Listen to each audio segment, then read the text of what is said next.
ঠিক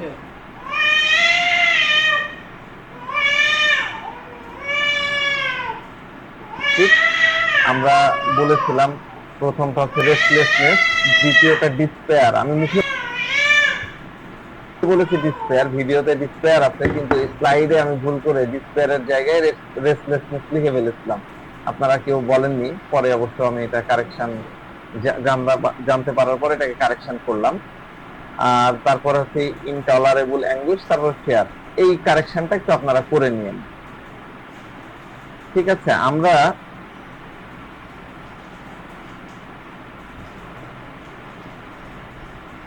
সম্ভবত গতদিন এই পর্যন্ত আলোচনা করেছি, আমি যদি ভুল না করে থাকি।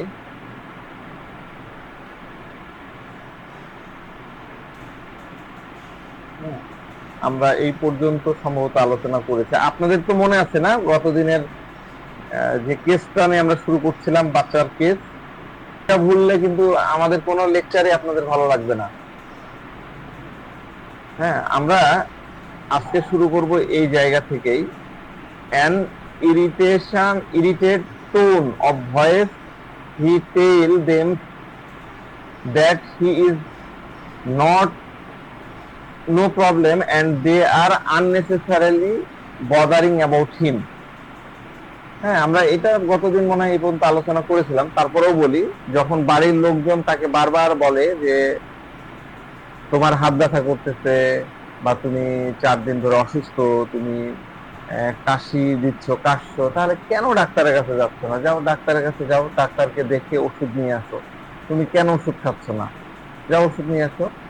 তো এই রকম যখন বারবার রুগীর আইপিআর মানে তার আশেপাশের লোকজন, তার প্রিয়জনরা যখন বলতে থাকে, তখন রুগীর টোন কিরকম হয়, সে কিভাবে রেসপন্স করে? ইরিটেট টোনে। তার টোন হচ্ছে ইরিটেট হয়, তার মেজাজ খিটখিটে হয়ে যায়, সে বিরক্ত হয়ে ইরিটেট টোনে উত্তর দেয়। সে বলে যে আমাকে এত বলতে আসো না, তো আমাকে এত জ্বালিও না, আমাকে এগুলো বলতে আসো না, যাও তোমরা নিজ নিজ কাজ করো, আমি নিজেরটা নিজে ঠিক করে নেব।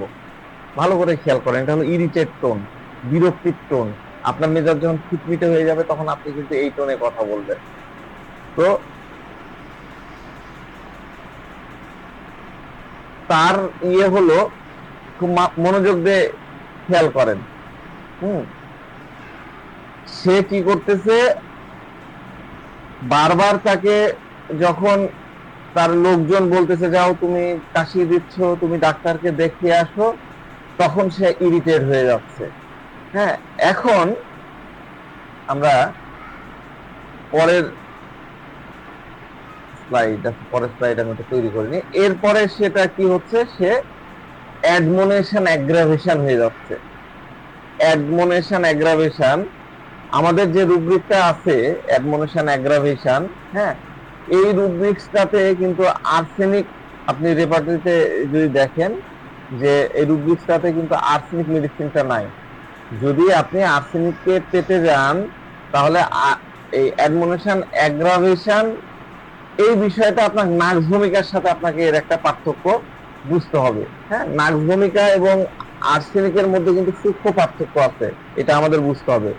আর্সেনিক রোগী কেন অন্যদের উপদেশকে বিরক্তি হিসাবে দেখে, আর নাক্স ভূমিকার রোগী কেন সেটা বিরক্তি না, সেটাকে অপমান হিসাবে দেখে।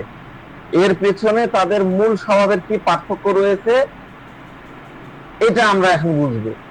ঠিক আছে, পার্থক্য হলো, আমরা আর্সেনিক পেশেন্টকে জিজ্ঞাসা করবো, আচ্ছা আপনি বলুন তো আপনার বাড়ির লোকজন, মানে আমাদের কাছে যখন আর্সেনিকের একটা পেশেন্ট আসবে, আমরা তখন তাকে এই প্রশ্নটা করবো, অবশ্যই করবো। আপনি বলবেন যে যখন আপনার বাড়ির লোকজন আপনার কাছে এসে, মানে আপনার কাছে বলতেছে যে এই তোমার এই অসুখ হয়েছে, তোমার কাশি হচ্ছে, তোমার জ্বর আসে, তবু তুমি কেন ওষুধ খাও না, কেন তুমি ট্রিটমেন্ট নাও না, তখন আপনি তাদেরকে কি উত্তর দেন? তখন রোগীরা বলবে, আর্সেনিকের রোগী বলবে যে আমি তাদের কিছু বলি না, আমার কাছে মনে হয় যে তারা আমাকে আননেসেসারি বিরক্ত করছে, যখন আমার প্রয়োজন হবে তখন আমি তো ওষুধ নিয়ে নেব, এখন আমার প্রয়োজন নাই, আর তারা আমাকে ওষুধ নিতে বলতেছে, আমি কিসের ওষুধ দিব? আরে বাবা, যখন প্রয়োজন হবে তখন আমি নিজে ওষুধ খাবো, বা আমার যদি প্রয়োজন আমি ডাক্তারের কাছে যাবো। এটা হলো আর্সেনিকের পেশেন্টদের মেন্টালিটি। হ্যাঁ,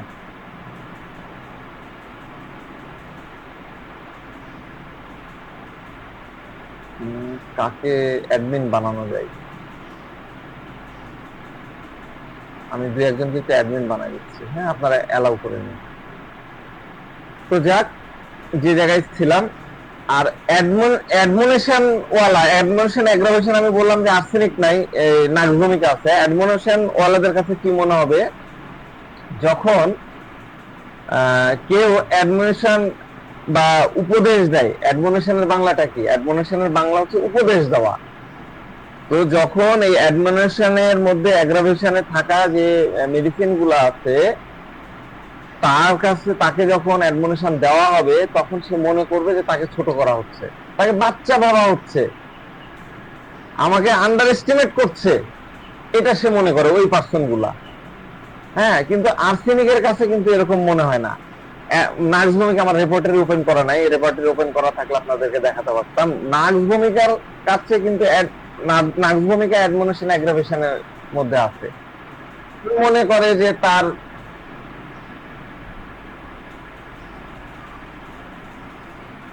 সে মনে করে যে তাকে ছোট করা হচ্ছে, তাকে ছোট করা হচ্ছে। সে হয়তো বুঝতে পারছে না, অন্যরা মনে করতেছে সে হয়তো বুঝতে পারতেছে না, এটা সে ভাবে যে আমাকে মনে করতেছে আমি বুঝি না, অবুঝ, আমি বেকুব, আমার মধ্যে কোনো ম্যাচিউরিটি নাই, এরকম নার্স ভূমিকা ভাবে অন্যরা যখন তাকে অ্যাডমনিশন করে বা উপদেশ দিতে আসে। আরে বাবা, আমি কি বিষয় বুঝি না? আমার কি বয়স হয়নি? আমি জানি এবং আমি বুঝি ডাক্তারের কাছে যেতে হবে। বুঝতে পারলেন? নার্স ভূমিকা আর আর্সেনিকের টোনের পার্থক্য, থিঙ্কিং এর পার্থক্যটা এই জায়গায়। অ্যাডমনিশনের ল্যাঙ্গুয়েজ হবে এরকম যে আমি জানি কখন ডাক্তারের কাছে যেতে হবে, আমি জানি কখন ডাক্তারের কাছে যাওয়া হবে। আরে বাবা, কষ্ট তো আমার, প্রবলেম তো আমার, আর আপনি আসছেন আমাকে জ্ঞান দিতে, আমার কাছে আসেন না, আমাকে জ্ঞান দিতে আসেন না। এরকমটা হলো, এরকম বললে এটা হবে অ্যাডমনিশন অ্যাগ্রাভেশনে থাকা রুগীর টোন, অ্যাডমনিশন অ্যাগ্রাভেশনে থাকা রুগীর বক্তব্য। আমি রুব্রিক্সটা একটু লিখেই দিই, তাহলে আপনার জন্য বেটার হবে।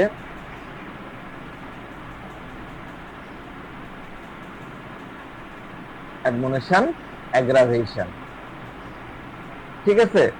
তো আর আর্সেনিকের রোগী কিন্তু নিজেকে ছোট ভাবা হচ্ছে এরকমটা কিন্তু মনে করে না, বরং সে মনে করে বাড়ির লোকজন অযথায় আননেসেসারিলি তাকে বিরক্ত করতেছে, তাকে বদারিং করছে, তাকে বদার করছে, এটা আর্সেনিক ভাবে।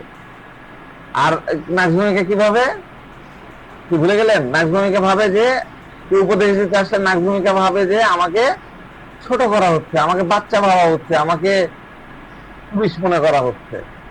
সে ভাবে যে যখন দরকার হবে আমি নিজেই চলে যাব ডাক্তারের কাছে, যখন আমার প্রয়োজন পড়বে আমি নিজেই ডাক্তারের কাছে যাব, আমাকে জ্ঞান দিতে আসতে হবে না।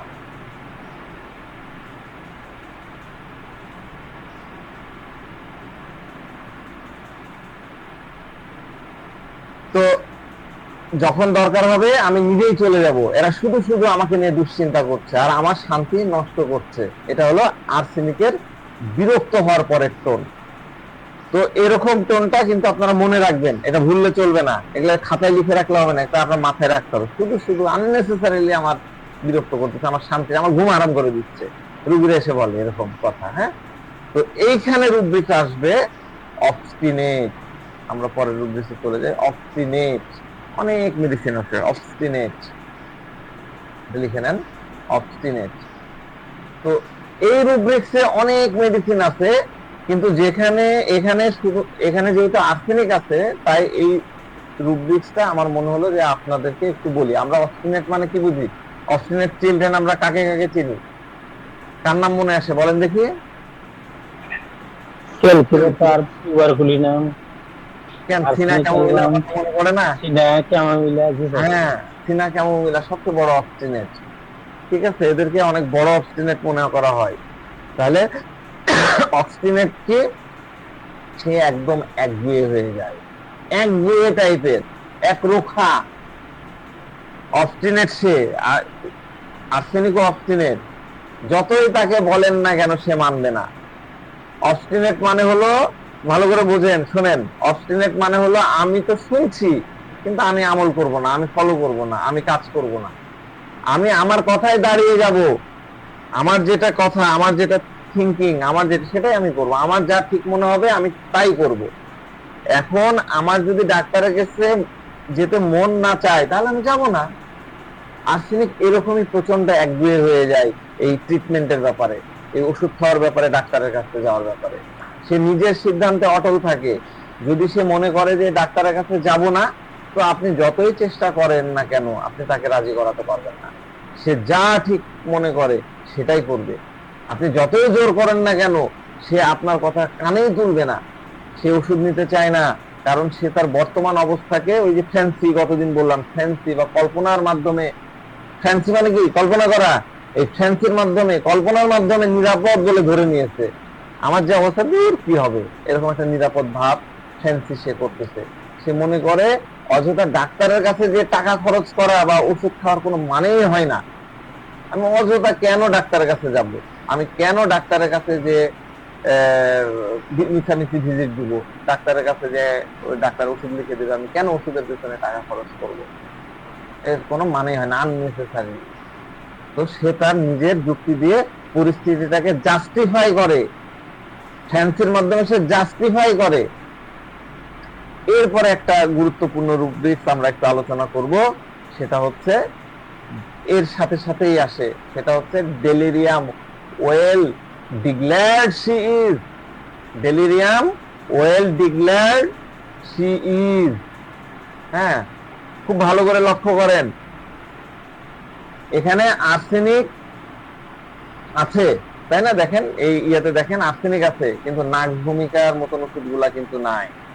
এই ডিক্লেয়ার, ডিক্লেয়ার মানে কি ঘোষণা করা, এই বিষয়টা কি, কিভাবে ডিক্লেয়ার করে? ডিক্লেয়ার মানে সে ঘোষণা দিল, সে ঘোষণা দিল, কি ঘোষণা দিল, সে কোনো বিষয়ে ঘোষণা দিচ্ছে যে আমার এটা, কেন ঘোষণা দিল, কারণ সবাই যাতে বুঝতে পারে যে সে যেটা বলছে সেটাই সত্য। ঠিক আছে, আর এদিক ওদিক কোনো অসত্য খোঁজার চেষ্টা নাই, আর যা কিছু সে বলছে তার পেছনে কোনো অসত্য কিছু নাই, এটাই হলো ডিক্লারেশন। যখন আপনি ডিক্লারেশন দিয়ে দিবেন তখন সেখানে আর কোনো মানে ভুগিযুগির কাহিনী নাই, কোনো অসত্য ওখানে থাকবে না। যেখানে ডিক্লারেশন থাকে সেখানে আর সংশোধনের কোনো জায়গা থাকে না, এটা লিখে নেন। যেখানে ডিক্লারেশন থাকবে সেখানে সংশোধনের আর কোনো জায়গা থাকবে না।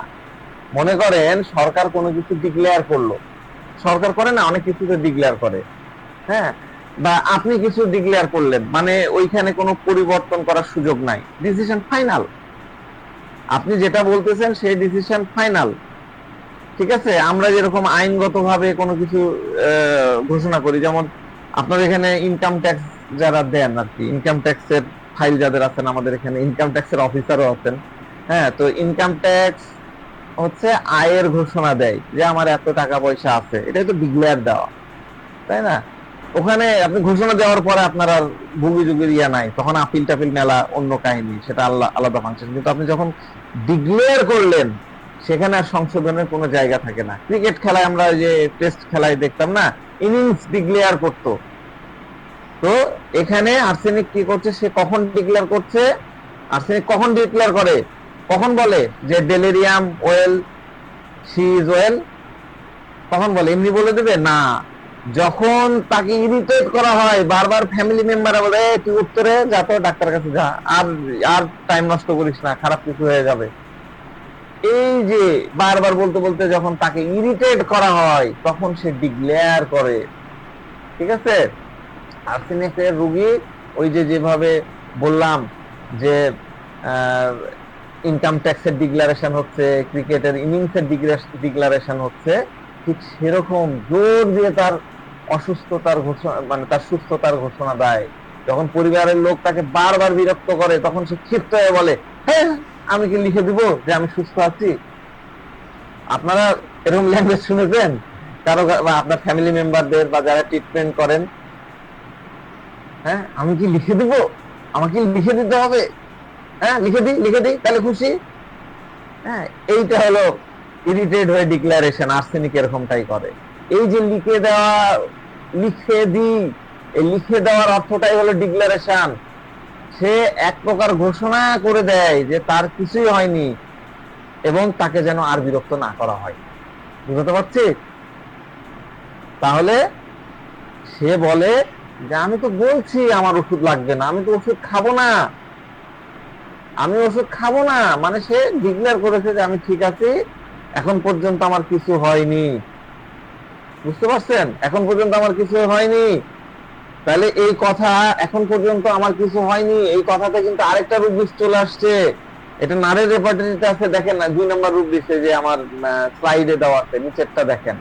Delirium well thinks she is, একটাই মেডিসিন, নার একটাই মেডিসিন দিয়েছেন, সেটা হচ্ছে আর্সেনিক, এবং এটা ফার্স্ট গ্রেডে দিয়েছেন। ঠিক আছে? Delirium well thinks she is, সে নিজেকে সুস্থ মনে করে। তো নিজেকে সুস্থ মনে করার এই পর্যায়ে আর্সেনিক এতটাই শক্তিশালী যে অন্য মেডিসিন তার ধারে কাছে নাই। অন্য কোনো মেডিসিন এরকম নিজেকে এতটা সুস্থ মনে করতে পারে না। অসুস্থ আছে তারপরেও নিজেকে সে অনেক সুস্থ মনে করে। ঠিক আছে? অন্য কোনো মেডিসিন এর কিন্তু আশেপাশে নাই। পরের স্লাইডে আসি। পরের স্লাইড কি বলছে? He does this out of concern of them, he Sage, I don't want to trouble my family with my problem, especially my mother. Underline করে নেন, especially my mother. I know it would throw her into panic. It would throw her into panic. Enough is rise her blood pressure. Enough is rise her blood pressure. সে কি করে? তার experience আছে, এর পেছনে একটা গভীর মানসিক কারণ আছে। আসলে এরকম মনে করাটা কিন্তু একজন সাধারণ মানুষের জন্য কি ঠিক? অবশ্যই ঠিক না। তবে এর পেছনে কোনো না কোনো একটা কারণ আছে। এমনটা তো না তো যে মানে মনে হতে পারে যে সে পাগল, তার মস্তিষ্ক বিকৃত হয়েছে, এরকমটা কিন্তু না। কোনো না কোনো একটা বিষয় আছে যা আর্সেনিকের মনের মধ্যে চলতে থাকে। আর্সেনিকের অনেক বেশি কনসার্ন শো করে না। এর মানে হলো যে একটা বিষয় খেয়াল রাখবেন, এটা মনে রাখবেন, আর্সেনিক তার প্রবলেম শেয়ার করতে চায় না। এটা খুব ভালো করে মনে রাখবেন। সে তার কষ্টগুলা, তার প্রবলেমগুলো প্রথমত কিন্তু শেয়ার করতে চায় না। সে তার কনসার্ন সে নিজের মধ্যে রাখতে চায়। সে চায় না তার প্রবলেমগুলাকে, তার কষ্টগুলাকে অন্য কেউ দেখে কষ্ট পাক। তার কষ্ট দিয়ে অন্য কাউকে সে কষ্ট দিতে চায় না। আর্সেনিক কেন তার কষ্টগুলা সবার কাছ থেকে আড়ালে রাখতে চায়? কি মনে হয় আপনাদের? আমরা তো এখন মনে হবে যে কি বলতেছেন, আগের বার অন্য কথা বলছেন, এখন অন্য কথা। আর্সেনিক তো খালি কষ্টই দেয়, এখন আপনি বলতেছেন সে আড়ালে রাখতে চায়। কেন? কেন এরকম? সে আসলে ভেতর থেকে কি নিজের নিরাপত্তা নিয়ে আসলে খুব বেশি শঙ্কিত। যেমন আমি একটু বলি, তাহলে আর একটু ক্লিয়ার হবে। আমার কাছে এখন বয়স্ক ভদ্র মহিলা আসতেন। হ্যাঁ, না ক্যাডাভরিক তো হলো, ঠিক আছে, কিন্তু ক্যাডাভরিক হলে তো কষ্ট দিবে। কিন্তু আমি এখন বলতেছি যে কষ্ট দিতে চায় না। কেন কষ্ট দিতে চায় না? হ্যাঁ, এই অ্যাসপেক্টটা চিন্তা করেন। তো যেটা বলতেছিলাম যে একটা বয়স্ক মহিলা পেশেন্ট আসতেন আর কি। হ্যাঁ, প্রথম তিনি যখন আসতেন তিনি একাই আসছিলেন। মহিলা খুবই কাহিল ছিল, বুঝছেন, খুবই কাহিল, একদম কাহিল, নাজেহাল অবস্থা। তো আমি বললাম যে আপনার শরীর এত খারাপ, তো আপনার ছেলে বা মেয়ে কাউকে সাথে নিয়ে আসলেন না কেন? আপনার ছেলেকে তো আনতে পারতেন, মেয়ে বাদ দেন, নিয়ে ছোট, ছেলেকে তো আনতে পারতেন, সে তো বড়, চাকরি বাকরি করে। তো উনি বলতেছেন, হ্যাঁ ডাক্তার সাহেব, কষ্ট তো হচ্ছেই, ঠিক মতো চলাফেরা করতে পারছি না, কিন্তু আমার ছেলেকে আমি বুঝতে দেই না। আমি তার সামনে কখনোই আমার কষ্টের কথা বলিনি, কারণ এটা আমার কষ্ট, এটা আমার মধ্যেই থাক, এর জন্য আমি কেন অন্যকে বিরক্ত করব? দেখেন, আর্সেনিকের কনসার্ন, এই যে ওয়েল ওয়ালা কনসার্ন, এতক্ষণ ধরে গতদিন থেকে আমি আপনাদের পড়াচ্ছি ওয়েল, এই যে ওয়েল ফিলিং, এই যে ওয়েল, সে আপনাকে ওয়েলের কথা বলতেছে, এটা কেবল তার নিজের ফিলিং না, বরং আশেপাশে যারা আছে তার আইপিআর এর জন্য তার কিন্তু ফিলিংস থাকে। তো বলছে যে ডাক্তার সাহেব, এই তার 3 দিন থেকে জ্বর, বাড়ির লোকজন তো দেখছে যে তিনি 5 দিন থেকে কাশছে। হ্যাঁ, তাকে প্রতিদিন বলছে যে ওষুধ ওষুধ খাও, ওষুধ খাও। এখন আমি দেখছি যে আমার ছেলে সন্ধ্যার সময় যখন অফিস থেকে বাসায় ফিরে এসে যখন জিজ্ঞাসা করলো যে মা, তোমার কাশি এখনো কমেনি, চলো ডাক্তার দেখিয়ে আসি, তখন মা বলে আরে না না না, কিছু হয়নি, এ তো কিছুই না, সারাদিন আমি একদম একদম ফুরফুরে ছিলাম, মাস্ত ছিলাম, একটুও কাশি হয়নি, একবারও কাশি হয়নি, তোর সামনে এই একটু হুট করে একটু কাশি হলো। এই যে এটাও কিন্তু ডিক্লেয়ার, তোর সামনে একটু হুট করে কাশি হলো, এখানে সে ডিক্লেয়ার করছে আমার কাশি ছিল না, তোর সামনে একটু কাশি হলো, তুই চিন্তা করিস না বাবা, হাত মুখ ধুয়ে নে, আমি খাবার বেড়ে দিচ্ছি। কিন্তু খাবার বাড়তে গিয়ে হয়তো তার আবার প্রচন্ড কাশি শুরু হলো, তখন তিনি যুক্তি দেন আরে সন্ধ্যার সময় একটু একটু কাশি আসতেই পারে। এই যে থিওরাইজিং দেখেন যাচ্ছে না, এমনি তো থিওরাইজিং বলিনি আপনাদেরকে, প্রথম দিন কিন্তু এমনি থিওরাইজিং মা আহ, কিভাবে তার আহ, ছেলে, মানে মা খুব অসুস্থ, ছেলে বলছে যে তুমি যাও ট্রিটমেন্ট করো, কিন্তু বলছে না বাবা, এটা তো কিছুই হয়নি, আমি জাস্ট ঠিকই আছি। তো মা অসুস্থ, সে গোপন করতে চাচ্ছে তার রোগটাকে, কিন্তু আহ, ছেলে বারবার প্রেশার করছে যে যাও তুমি ট্রিটমেন্ট করে আসো, ওষুধ খাও। কিন্তু সে বলছে যে না, আমি ওষুধ খাবো না, হ্যাঁ আমি ঠিক আছি, সন্ধ্যার সময় এরকম হতেই পারে, তাই না? এরকম একটা বিষয় নিয়ে আমি অনেক আগে আলোচনা করতেছিলাম।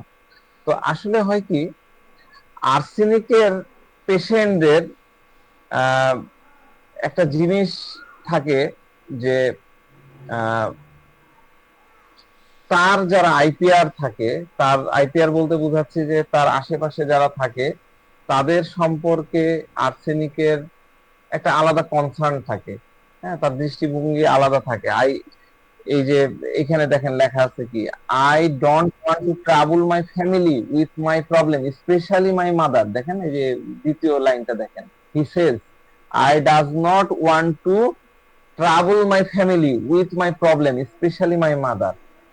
এই বিষয়টা আপনারা মনে রাখবেন, এটা কিন্তু খুবই ইম্পর্টেন্ট। আমরা এই জিনিসটাকে হারায় ফেলি আর্সেনিক থেকে।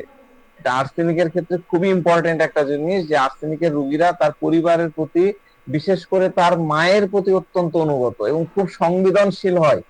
বাবাও হতে পারে, তবে তার কাছে মা মানে হচ্ছে, মানে সে চায় না যে মা সামান্যতম দুঃখ করুক বা তার জন্য দুশ্চিন্তা করুক।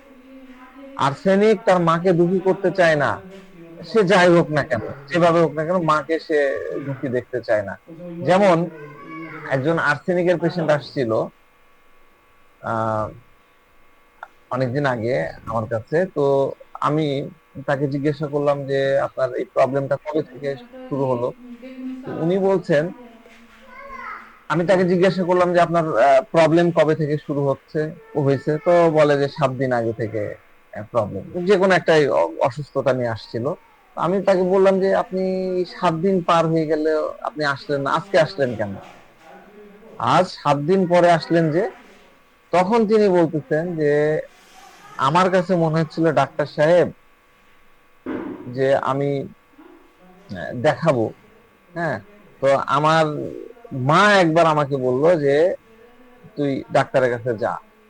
তো আমি একদম চুপচাপ আপনার কাছে আসলাম।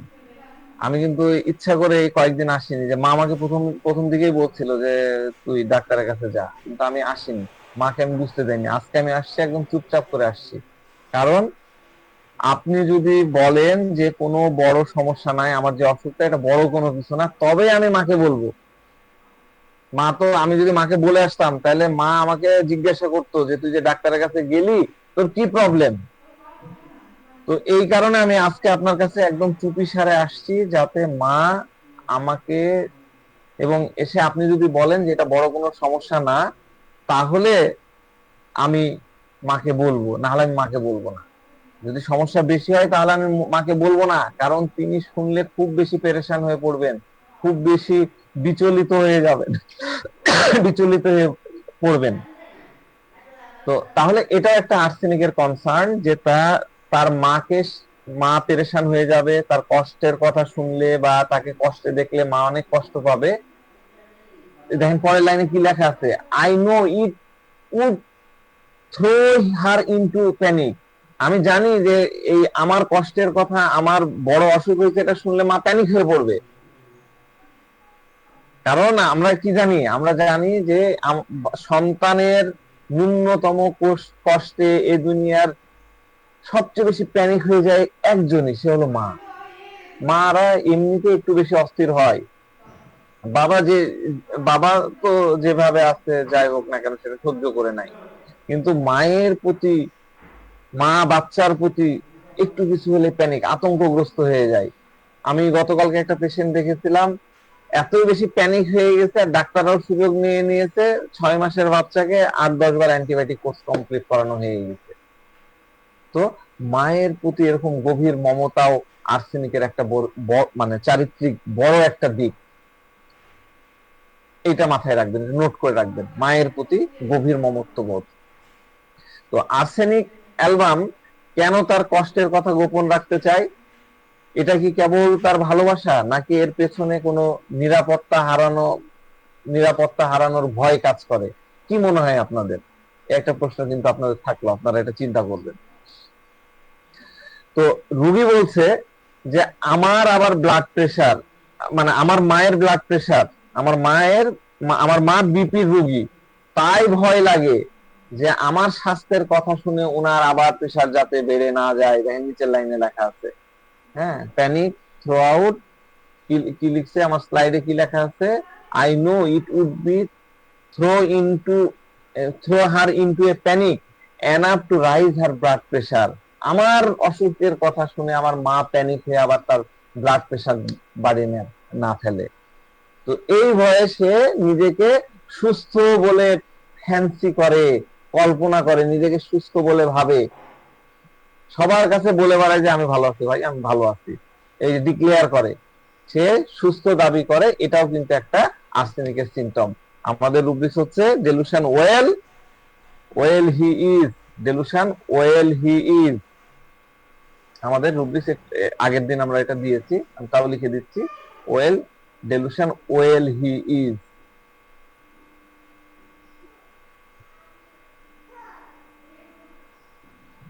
Delusion well he is. এত লোকজন পরে কোত্থেকে আসে?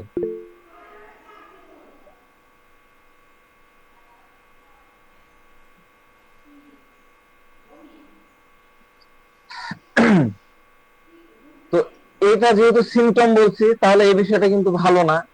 যে কোনো সিমটম মানে খারাপ জিনিস, খারাপ বিষয়।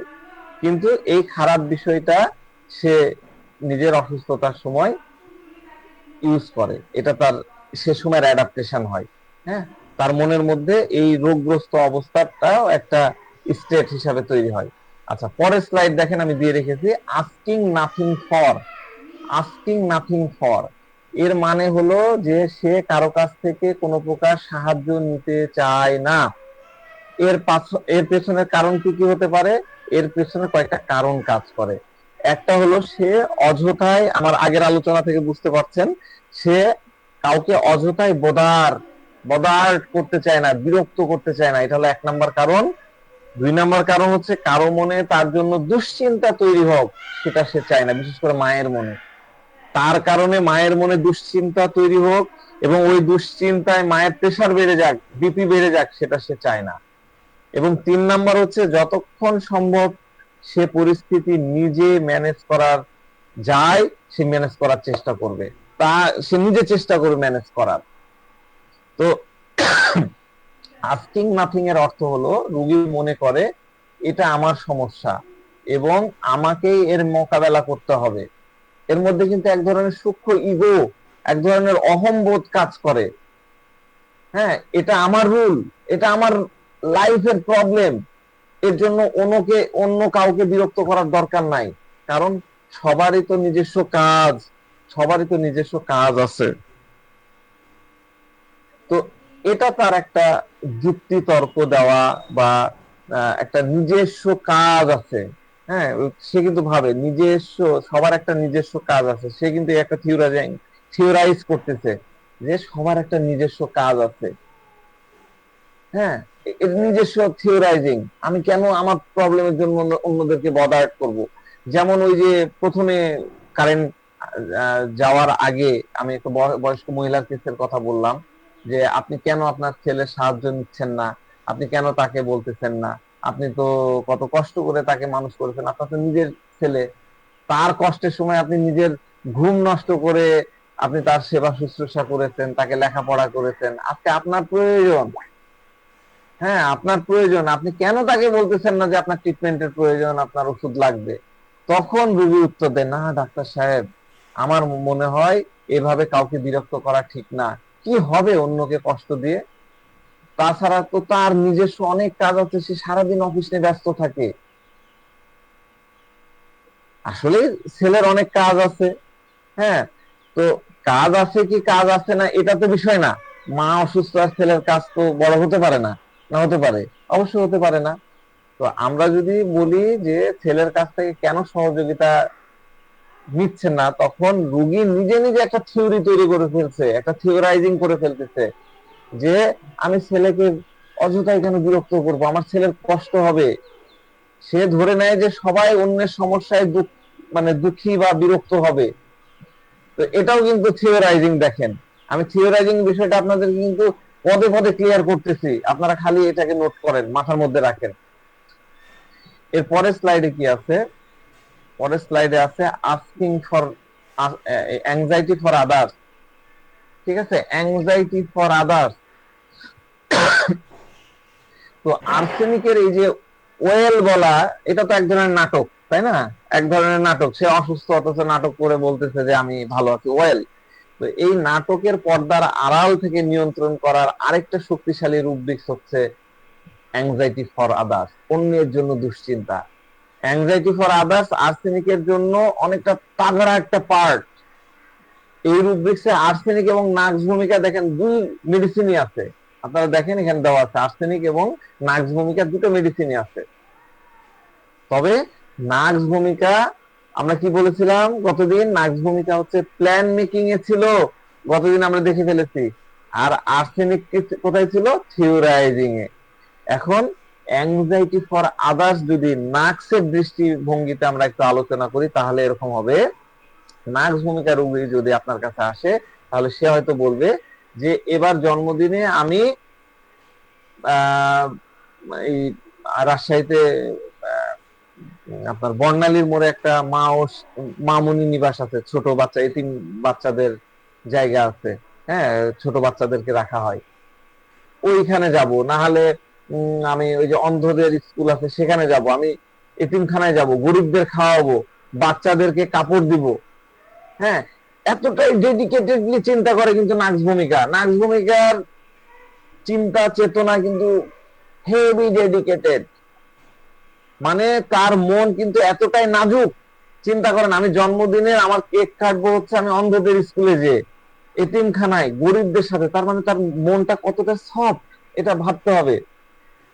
এই সানডেতে আমার বার্থডে আসছে, এবার আমি শিওর শিশুমণি নিবাসে যাব, যে বাচ্চাদেরকে খাবার খাওয়াবো, এবার আমি অমুক এতিমখানায় গিয়ে কাপড় দিয়ে আসবো। এই পরিকল্পনা, এটা কিন্তু পরিকল্পনা, সে কিন্তু আসেনি। তার মনে এই পরিকল্পনাটা হয়তো বা 20 বছর ধরে চলছিল, কিন্তু মানে সে কোনোদিন বাস্তবে তা করে দেখায়নি। একবারের জন্য হলেও, এই 20টা বছর সে অনেক ইনকাম করে, একবারের জন্য সে কিন্তু এতিমখানায় যায়নি, শিশুমনিতে যায়নি। সব সময় বড় কেক কিনতে চেয়েছিল, কিন্তু কখনোই তা সে কাটেনি। কেক কিনেছে কিন্তু সে কাটেনি। হ্যাঁ, এটা একটা অদ্ভুত ক্যারেক্টার নাক্স ভূমিকার। অনেক বড় বড় প্ল্যান, অনেক মহৎ প্ল্যান, কারণ মনটা সব বড় বড় পরিকল্পনা করে। ঠিক আছে, আরেকটা জিনিস আপনাদেরকে বলি, সে তার এই প্ল্যান বা পরিকল্পনা কিন্তু কারোর সাথে শেয়ার করে না, মনে মনেই রাখে, মানে খুব সহজে শেয়ার করে না। কারণ সে জানে শেয়ার করলে সেটাকে বাস্তবে রূপান্তর করতে হবে, তাই পরিকল্পনা কেবল মনের ভিতরেই থেকে যায়, সে কিছু করে না। অন্যদিকে আর্সেনিক হলো থিওরাইজিং, তাই না? আর্সেনিক আমরা গতদিন থেকে বলে আসছি থিওরাইজিং। সে বলে পরের স্লাইড না তো, আমি তো ওইটাতেই আছি। পরের স্লাইড, পরের স্লাইডে এটা নাই, পরের স্লাইডে অন্য রুব্রিক্স আছে। হ্যাঁ, আমি ওই অ্যাংজাইটি ফর আদার্স এর মধ্যে থেকেই এই আলোচনা চালাচ্ছি। তো আর্সেনিক হচ্ছে থিওরাইজ করে, সে বলে কাউকে বিরক্ত করা ঠিক হবে না, সবাই নিজ নিজ কাজে ব্যস্ত, বউ সারাদিন কাজ করতে করতে ক্লান্ত হয়ে যায়, মা সারাদিন ব্যস্ত থাকে, তাই আমি আমার কষ্টের কথা কাউকে বলি না। সে উল্টো প্রশ্ন করে, ডাক্তার সাহেব নিজের সমস্যার কথা অন্যকে বলে লাভটা কি? যদি তাদের আমার কষ্টের কথা বলি, এতে কি কোনো ফায়দা হবে, কোনো উপকার হবে? কাউকে নিজের কষ্টের কথা জানিয়ে তো কোনো লাভ আছে বলে আমার মনে হয় না ডাক্তার সাহেব। আরে এটা তো পরের বিষয়, নিজের কথা অন্যকে বলে ফায়দা হবে কি হবে না তো পরের বিষয়, ফায়দার বিষয় তো পরে। আরে আগে বলে দেন না আপনার কি প্রবলেম হচ্ছে। কিন্তু এরা এই কাজটা করে না, কারণ তার থিওরিতে এটা বলে যে সবাই ব্যস্ত, এখন আমি যদি আমার নিজের কথা তাদেরকে বলি তাহলে তাদেরকে বদার করা হবে, তাদেরকে বিরক্ত করা হবে। তো রোগী বলে কি ফায়দা হবে যদি আমি কাউকে বলে দিই, আমি কারোর সাথে শেয়ার করি, শেয়ার করলে কি ডাক্তার সাহেব কোনো ফায়দা হবে? আমার কাছে তো মনে হয় ডাক্তার সাহেব কোনো ফায়দা হবে না।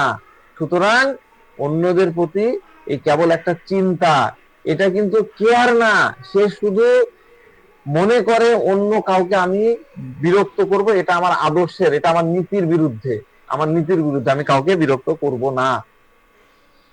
ঠিক আছে, এর পরের স্লাইডে আমরা চলে যাই। এর পরের স্লাইড হচ্ছে hiding desire to hide, hiding desire to hide, hiding himself.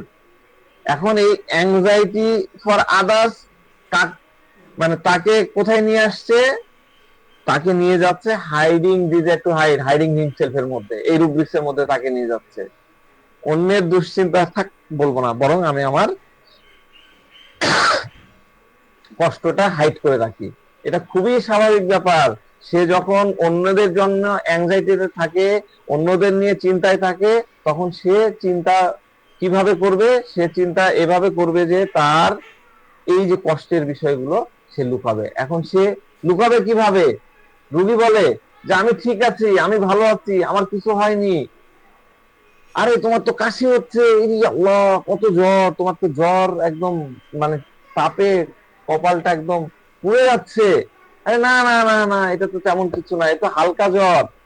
এবার পরিবারের লোকজন দেখতে পাচ্ছে সে কিছুটা লেথার্জিক হয়ে গেছে, একদম নেতিয়ে পড়েছে, নিস্তেজ হয়ে পড়েছে, চোখ মুখ মারা এরকম খুব সুন্দর দেখে ফেলে বাচ্চাদের, সন্তানদের। সন্তান যত বড়ই হোক, 50 বছরের বয়সী হোক না কেন, মা কিন্তু দেখে ফেলে। চোখে মুখে কেমন যেন সুস্থ সুস্থ লাগছে। তো মা বলছে, তুমি ঠিক আছো? ঠিক আছো বাবা, তুমি ঠিক আছো তো? তখন রুল বলছে, হ্যাঁ হ্যাঁ হ্যাঁ আমি ঠিক আছি, এই অফিসের একটু লোড বেড়েছে, তাই হয়তো এরকম লাগছে। তো পরিবারের কাছে দাবি করে যে সে ঠিক আছে, অফিসের কাজে সে একটু ক্লান্ত দেখাচ্ছে, সে হাইড করছে। কেন হাইড করছে? অ্যাংজাইটি ফর আদার্স থেকে। এই যে লুকে থাকার পেছনের মূল উদ্দেশ্য কাউকে কিন্তু বদার বা বিরক্ত করা না। হাইড হাইডের এই ইচ্ছাটা এমনটাই নয় যে সে শুধু লুকিয়ে রাখছে, বরং তার ইচ্ছা থাকে যে আমার জিনিসপাতি নিয়ে, আমার এই সমস্যা নিয়ে আমি কাউকে বদার করব না। এই হাইডিংটা কিন্তু আমি বললাম আর্সেনিকের পার্সপেক্টিভে। এই হাইডিং এর মধ্যে অন্য মেডিসিন গুলো আছে, অন্য মেডিসিন কিন্তু এক এক পার্সপেক্টিভে এক এক জিনিস এক এক ভাবে হাইড করে। সবার হাইড কিন্তু একই রকম না, এটা মাথায় রাখতে হবে। এর পরের স্লাইডে আমরা চলে আসি। কেন চেঞ্জ হয় না কেন দেখতে পাচ্ছেন?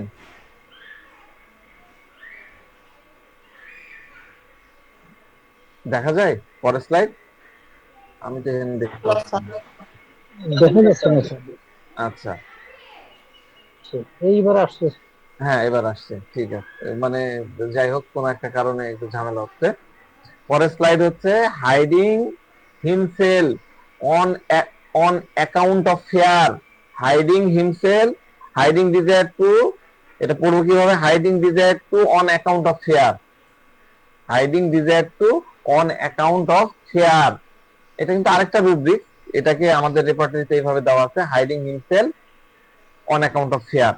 তো এই রুব্রিক্স কিন্তু আমি অনেক ব্যবহার করেছি। হ্যাঁ, আমি আমার মনে আছে এখানে দেখেন আর্সেনিক আছে, বেলেডোনা আছে, কিউপ্রামেট আছে।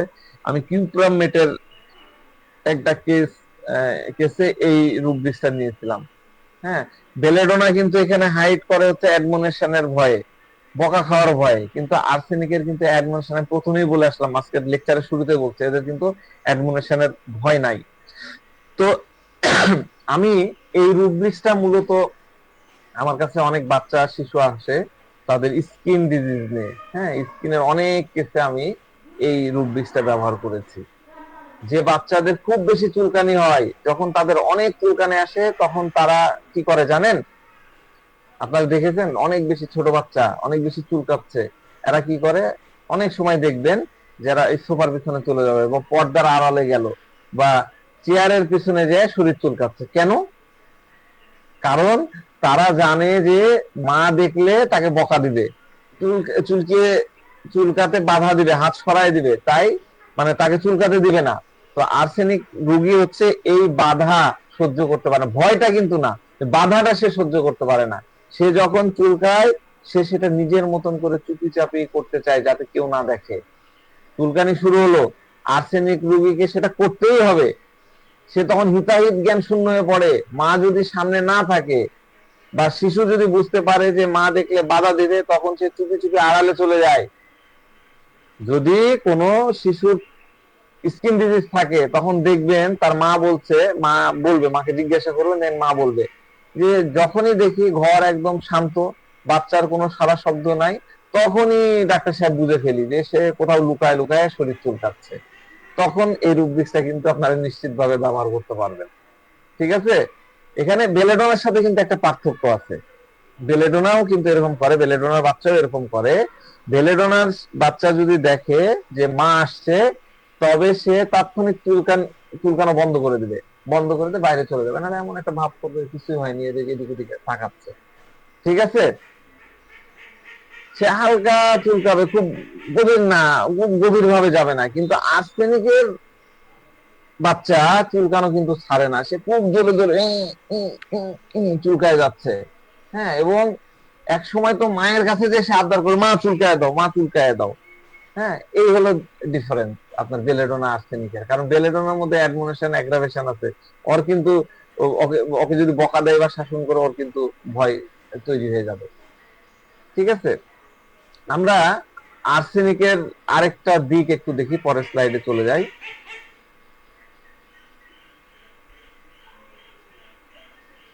The state has another aspect too. আমরা এটা আসেনি এখনো, না আসছে না কেন? আচ্ছা, আমি আবার শেয়ার করি, শেয়ার বন্ধ করে আবার শেয়ার করি।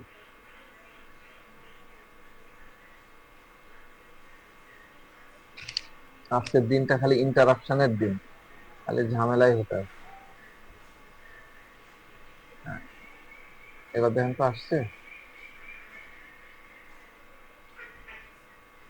আসছে। এখানে কি লিখছে? If the patient discover that the treatment has is undergoing is of no benefit and that there is only a slim chance to survival, he will choose death in order to spare himself further suffering. এটা কিন্তু আরেকটা দিক আমি ব্যাখ্যা করছি। এখন তার কাছে মনে হচ্ছে, যেমন সে ওয়েল বলছে যে ডেলুশন ওয়েল হি, একটু আগে যে আলোচনা করলাম ডেলিরিয়াম ওয়েল ডেগলার শি, এরকম সময় আসে যে তার কাছে মনে হচ্ছে যে এখন আর সার্ভাইভ করা যাচ্ছে না, আর সার্ভাইভাল সম্ভব না, আমাকে তো মরতেই হবে। এটা কিন্তু আরেকটা স্টেজের কথা বলছি। ওষুধ খেয়ে বেঁচে থাকা তো যাবে, কিন্তু আরো বেশি সাফারিং বাড়তে থাকবে। যেমন ক্যান্সারের ক্ষেত্রে কি হয়? ওষুধ খাচ্ছে, বেঁচে আছে, কিন্তু দিন দিন কষ্ট তার বাড়তে থাকে। আমাকে তো মরতে হবে। তো ওষুধ খেয়ে বেঁচে থাকা তো যাবেই, কিন্তু আরো বেশি সাফারিং হবে, আর ওষুধ কাজ নাও করতে পারে। যেহেতু ওষুধ কাজ করবে না, তাহলে বেটার হলো ওষুধ আমি আর না খাই, মরে যাই। ডাক্তার তো বলেই দিয়েছে এটা ক্রনিক কেস, এখানে ওষুধ খেয়ে সেরকম লাভ হবে না, সার্ভাইভাল চান্স কম, তো এখন ওষুধ খেয়ে কি লাভ? তাহলে যদি কোনো রোগী বুঝতে পারে যে তার বর্তমান চিকিৎসায় কোনো লাভ হচ্ছে না এবং তার বেঁচে থাকার সম্ভাবনা, মানে যে সার্ভাইভাল, খুব ক্ষীণ, স্লিম, খুব ক্ষীণ, তখন সে কষ্ট সহ্য করতে চায় না। সে ভাবে এমনিতেই তো মারা যাব, অযথা ওষুধ খেয়ে কষ্ট বাড়িয়ে আর লাভ কি। বেঁচে থাকার যখন সুযোগই নাই তখন মরে যাওয়াটাই ভালো, এই কথাটা এখানে লেখা আছে। এক্ষেত্রে আপনারা দেখতে পাবেন ওয়েল থেকে সে তখন চলে যাবে, এই যে পরের স্লাইডে চলে যাচ্ছি, ডাউটফুল রিকভারি অফ। বুঝতে পারছেন? দেখেন কিভাবে স্ট্রেস চেঞ্জ হয়ে যাচ্ছে, এটাকে বলে জার্নি। এইভাবে মেন্টালিটি তৈরি হয়ে যায়, প্রথমে কিন্তু ডাউটফুল রিকভারি অফ চলে আসে না। তো ডাউটফুল রিকভারি অফ, এটা আমাদের খুব সুন্দর রূপ দিক। হ্যাঁ, তারপরেও সে বলতে পারে well he is, well he is, তার কাছে ডাউট হচ্ছে যে আমি রিকভার করব না। তো ক্রনিক কেসের ক্ষেত্রে রোগী যখন আপনার কাছে এসে জিজ্ঞাসা করে, ডাক্তার সাহেব আপনার কি মনে হয় আমি কি ঠিক হয়ে যাব, তখন কিন্তু আমরা এই রুব্রিক্সটা নিয়ে নিই। এখন আপনাদের কাছে প্রশ্ন, এখন আমার প্রশ্ন আপনাদের কাছে, রিকভারি বলতে আসলে আপনারা কি বোঝেন? আপনারা তো অনেকে এই রুব্রিক্সটা পড়েছেন বিভিন্ন জায়গায়, আপনারা যারা যান তারা তো এই রুব্রিক্সটা সম্পর্কে জানেন বা পড়েছেন, অনেকে ব্যবহারও করেন। এটা আসলে কি? What is recovery? রিকভারি কাকে বলে? এনিওয়ান? রিকভারি কাকে বলে? স্যার প্রত্যাবর্তন করা, খারাপের থেকে ভালোর দিকে প্রত্যাবর্তন করা। আচ্ছা, খারাপ থেকে ভালো দিকে প্রত্যাবর্তন। আচ্ছা ঠিক আছে, আমরা কি ব্যাখ্যা দিচ্ছি এটা এবার আপনি আপনার সাথে মিলায় নেন। রিকভারি তাহলে কাকে বলছে? পুনরায় আগের অবস্থায় ফিরে যাওয়া। আচ্ছা, রিকভারি নিয়ে আপনারা একটু গভীর ভাবে কি কখনো ভেবে দেখেছেন? একটু এবার ভাববেন, গভীর ভাবে ভাববেন। আমরা ডিকশনারি মিনিং এবং লিটারাল মিনিং এবং যেটা একদম কি বলবো শেডেল মিনিং, সূক্ষ্ম মিনিংটা কি, এখানে একটা বিষয় আছে, পার্থক্যের বিষয় আছে। আমাদের কাছে একটা আমরা দেখি, আমাদের কাছে একটা ওয়ার্ড আসে, দেখবেন যে রিকভারি ভ্যান, আপনারা হয়তো শুনে থাকবেন রিকভারি ভ্যান। হ্যাঁ, অথবা এই যে ব্যাংকে এটা ইয়ে করা হয়, এটা ইউজ করে, বিশেষ করে কোঅপারেটিভ সোসাইটিতে এই পোস্ট আছে, রিকভারি এজেন্ট। আমি আমেরিকার একটা প্রতিষ্ঠানের ইয়ে করতাম, সেখানে রিকভারি এজেন্টের কাজ করতাম। রিকভারি এজেন্ট, এই কথাটা শুনছেন? রিকভারি ভ্যান বা রিকভারি এজেন্ট, তাদের কাজ কি? রিকভারি মানে হলো রিকভার, রি আছে তারপরে কভার করা, রিকভার, প্রথমে রি আছে তারপরে কভার করা। রিকভারের প্রথম কথা হলো যে যতখানি হারিয়েছে, যতখানি চলে গেছে ততখানি পাওয়া যাক, এটা হলো প্রথম কথা। মানে ব্যাংকে যদি 1 লাখ টাকা লোন দেয়, সুদে আসলে সেটা 6 মাস পরে 1.5 লাখ টাকা হলো, তখন ব্যাংক অন্তত পক্ষে তার ওই যে মূল যেটা দিয়েছিল 1 লাখ টাকা সেটা ফেরত চাইবে। 50,000 না হয় মকুব করা গেল, কিন্তু 1 লাখ টাকা অবশ্যই, এটাই আমার এখন রিকভার করতে হবে। আমি বুঝাতে পারছি? তো পেশেন্টের মনে হয় আমি এখন পর্যন্ত খোয়াইছি বা হারাইছি এই পর্যন্ত, ঠিক আছে। রুগী বলে যে ডাক্তার সাহেব আমার কাছে ডাউট হচ্ছে, হ্যাঁ আমার কাছে ডাউট হচ্ছে আমি সেটা ফেরত পাবো কি পাবো না। আমার কাছে ফেরত হচ্ছে, আমি যতখানি হারাইছি, আমার যতখানি ক্ষতি হয়েছে, আমার কাছে ডাউট হচ্ছে আমি সেটা পাবো কি পাবো না। ডাক্তারকে বলে যে ডাক্তার সাহেব আমার স্বাস্থ্য গেছে, তা গেছে, যেটুক গেছে তো গেছে। এখন রোগের কারণে শরীরের যে 60% অসুস্থ হয়ে গেছে, 40% এখনো সুস্থ আছে। এখন আমি চাই না যে এটা পুরো, আমি চাই না যে এটা পুরোপুরি ঠিক হয়ে যাক বা হেলদি হয়ে একদম হৃষ্টপুষ্ট, একবারে হৃষ্টপুষ্ট হয়ে যায়, এরকম না। এখানে কিন্তু হেলথের বিষয়টা না, তার দুশ্চিন্তা হলো যে কোন অংশটুকু নিয়ে, যে এই যে 60% আমার ড্যামেজ হয়ে গেছে, 60% আমার আইসাইট ড্যামেজ হয়ে গেছে, এটা ফেরত আসবে কি আসবে না, এটাই তার চিন্তা। সে এটা বলতেছে না যে আমাকে 60% ফেরত এনেই দিতে হবে, নেওয়াই লাগবে, ফেরত আনতেই হবে, যেভাবে হোক না কেন আমাকে আনাই লাগবে। মানে তার কাছে মনে হচ্ছে যে ডাক্তার সাহেব আমি এটা বুঝতে পারছি না যে যেমনটা আমি বলছিলাম যে এটা একটা ক্রনিক স্টেজে চলে গেছে, মানে এমন একটা অসুখ হয়েছে যেখানে ডাক্তার তাকে বা তার কাছের লোকজন তাকে বলে দিয়েছে যে এই আমি চিকিৎসা করলাম, 2 বছর ধরে আপনার ট্রিটমেন্ট হলো, বা রোগীও মনে করতেছে যে আমি 2 বছর ধরে চিকিৎসা করলাম, ওষুধ খেতে খেতে যতই ওষুধ খাচ্ছি অ্যালোপ্যাথি ওষুধ, আমার অসুখ তো আরো বাড়ছে, কমবে কি আমার দিন দিন আরো বাড়তেছে। এখন সে বলছে যে চিকিৎসা তো করাবো, কিন্তু আমার সবচেয়ে বড় সন্দেহ বা ডাউট তো এখানে এটুকুই হচ্ছে যে আমি যতটুকু হারাইছি সেটুকু ফিরে পাবো কিনা, আমার তো এটাই ডাউট হচ্ছে। এখন প্রশ্ন হলো, রুগী যখন আপনার কাছে কোন মানে কোন একটা স্টেটে এসেছে, পেশেন্ট আপনার কাছে এসছে, ডাউট